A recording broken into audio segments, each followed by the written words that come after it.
Real Conversations in the QC is sponsored by Accentra Credit Union.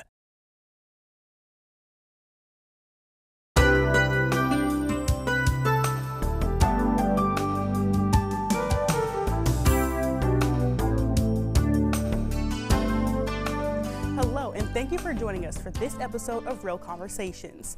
This month, we are re-airing some of our most impactful segments of the year, from violence prevention to Black single motherhood to National Reading and Literacy Months. We covered a lot of ground this year, so sit back and enjoy a recap of the best of the year. Today I have Tee LeShore, who is the Director of Community Violence Prevention at Family Resources. Tee, thank you so much for joining me. Thank you for having me. Yes. So, talking about violence prevention, tell me what you do at Family Resources. So, I am the Community Violence Intervention Director at Family Resources. I oversee the Homicide and Other Violent Crimes team. I oversee the Group Violence Intervention Initiative, and I also oversee the CAP team, which stands for Coordinated Assessment Program. Our Homicide and Other Violent Crimes team, we serve survivors of homicide, of course, arson, child abuse, elder abuse, family domestic. We serve everyone that is not impacted by domestic violence or sexual assault and breaking traffic. So we're kind of like a catch-all program. Our group violence intervention program is, it's not a program, it's an initiative. So I want to be clear in saying that our initiative is working with the community around firearm prevention and violence, and making sure that we get the word out that we want to see people safe, alive, and out of jail. And so we work with survivors of that, but we also work with the community to feel safe because we know firearm violence is prevalent. And then CAP, our Coordinated Assessment Program, is our wraparound services. So we tie that in with GVI, and so we know that some of the youth that we in our community are involved in some of those violent acts, and so we take that program and we use it as our wraparound services for the Davenport School District, as well as the youth we know that are involved in some of those violent acts. Mm-hmm. So pretty much anything that is associated with violence, you have resources all around the way, all ages, doesn't matter. Yes, ma'am. Yes, ma'am. 0 to 99. Yep. Okay, so that's great. So what challenges do you face in your work, and how do you overcome them? So I will say we face many challenges, and some of that is because people are not aware of our services first off, and so we make sure that we continue to do outreach on a continuous basis. Another challenge that I've seen with rolling out the group violence intervention initiative is when we're showing up at your door to do custom notifications.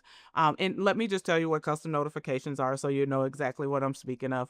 Custom notifications are where there's a police officer, there's social services, and then there's an honored community member that go to the door and say, hey, look, we know that you might be a victim of gun violence. We know that you might be involved in some of the acts of gun violence.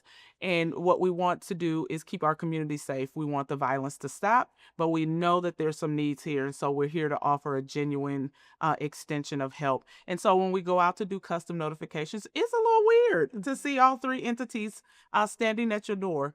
Sometimes you might see one or the other, but not all three together. And so the challenge has been getting the community to buy in. And so we started in Davenport, Iowa, and that is going really well now because people know we're showing up and we really care about them, and we want to bridge the gap and build relationships.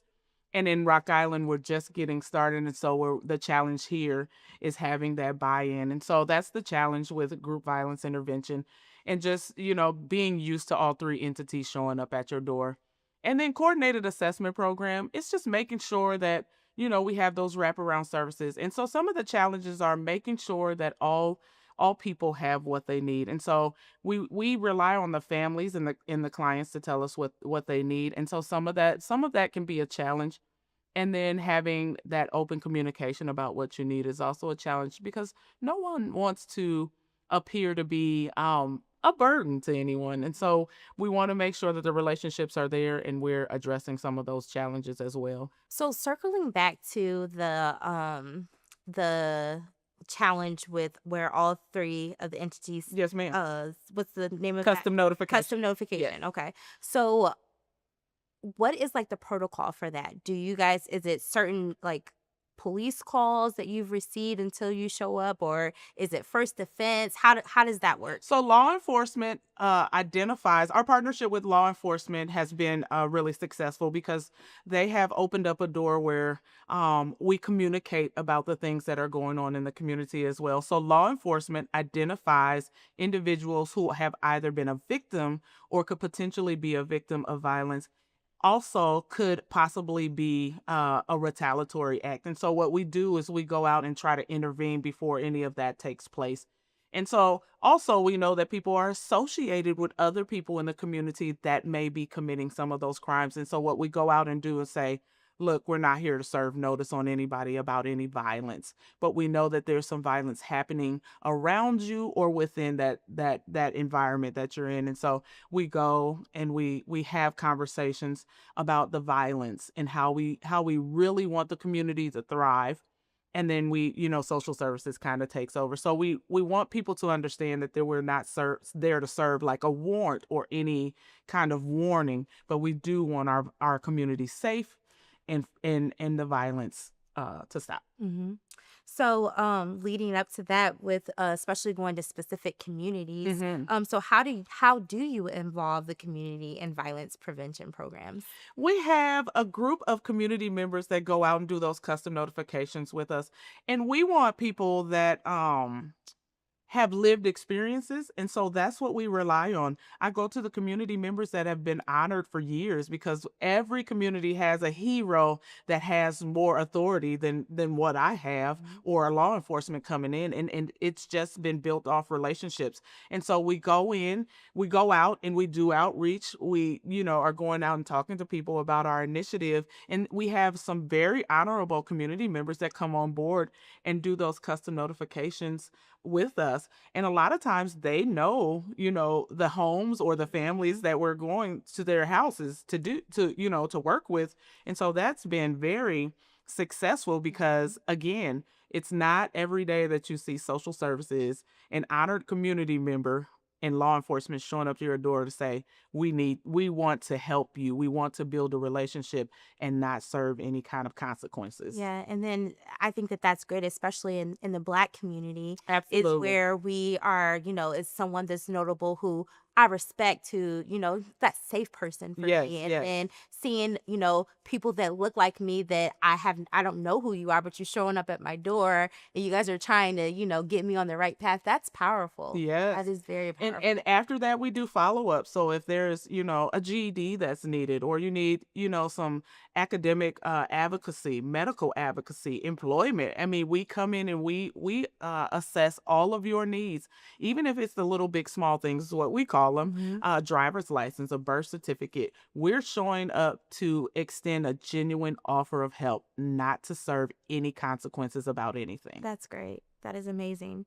So what role does education and awareness play in approach to all of your programs? Yes, yeah. Oh, it's big. I mean, we know that there's marginalized communities, of course, that don't always know about the programming and services. And so that outreach piece, that education and bringing awareness to the entire city is what our goal is, because we want people to know we are here. We don't want you to just show up when something has occurred or violence is occurring. We want to be preventative in our measures. And so if there's a school that there's a group of kids that we know may be having some minor issues, let's get me in there. Let us do some support groups or get my staff in and let's talk about how violence, how we can prevent violence and how we can keep you safe. And so I think education and awareness is key to making sure people have appropriate programming and services. Yes, yes, I definitely agree. So, what are some common misconceptions about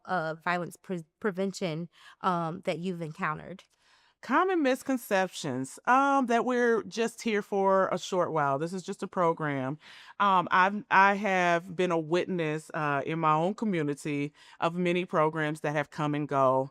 And I think the work that we are doing, it is going to occur whether I'm here or not. And so I think our community has been programmed enough. And so that's why we take take the approach of an initiative with the Group Violence Intervention Initiative because it's something that we don't want to be another program. And so I think sometimes when I tell people what we're doing, they're like, oh, this is just another program, or this will go away, or there'll be some type of systemic barrier that'll be placed where I can't get services. And that's just not the truth. We are here, we are genuinely here extending offers of help. And so it's not going away anytime soon. How impactful has it been in our community? Can you share some like results with us now? So I think, what I will say is we've done at least 150 custom notifications, and we have at least 70 of those who have become come into services. And so I think that is very impactful. But we also have had a decrease in crime Yes. and car thefts, and so that is speaking volumes to what we're out doing as far as outreach and custom notifications and really talking to people and building relationships. I think people are starting to feel safe. And so when we look at our data from our surveys, we know that 90% of the people that we're serving reply that they feel safer now that they have our services. And so I think that's the biggest impact that we can have in our community. People are starting to feel safe in their Yes, environments. that is huge. So, how can individuals and communities support your work, T, and contribute to violence prevention?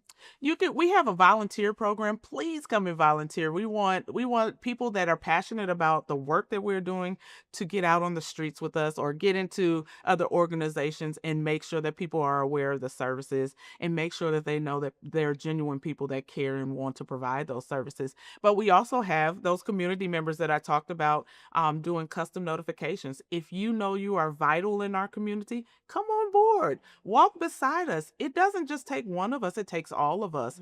And then if you know in the community that there's an event or something going on, let me know. I'm going to show up. I'm going to have staff show up. I'm going to bring out the whole community if possible. We want to make sure that the people in our community we all serve see us all together, cohesive and as a united front. And any specific organizations? So I have my own organization, which is Tee It Up Movements that I do outside of work. And it's culturally specific. And what I'm working to do is build my community up because I know that there's been some struggles. But I also know that there's been some generational things that we haven't entirely been able to get away from. And so I'm not saying I'm the expert in that, but what I am saying is I have lived experience. And so I want to utilize that to, give my community a hand up and not a handout because we don't need that. But also the boxing club. Ramsey and his family has been very vital in making sure these kids are off the street and doing something different than being violent. They're learning a craft, they're learning a skill, and they're exhibiting it, and they're winning. And then you have our sororities and fraternities in our area. They're working all the time in our community. So I want to shout them out. The Lincoln Center. I mean, there's so many organizations that are doing the work and that we are standing united in this front together. That I missed probably a whole bunch of them, but if I didn't say their names, I am proud of them and I want to shout them out. So keep working for our community. And how do our viewers learn more about the Community Violence Intervention Program at Family Resources and your organization? You can check us out at FAMRES, FAMRES.org. That's our website. Or you can contact me directly at TL@famres.org. And I'm Tee LeShore. That's TEEL@famres.org. Hit me up. I got you. All right. Thank you so much for joining us. Thank you for having me. Yes.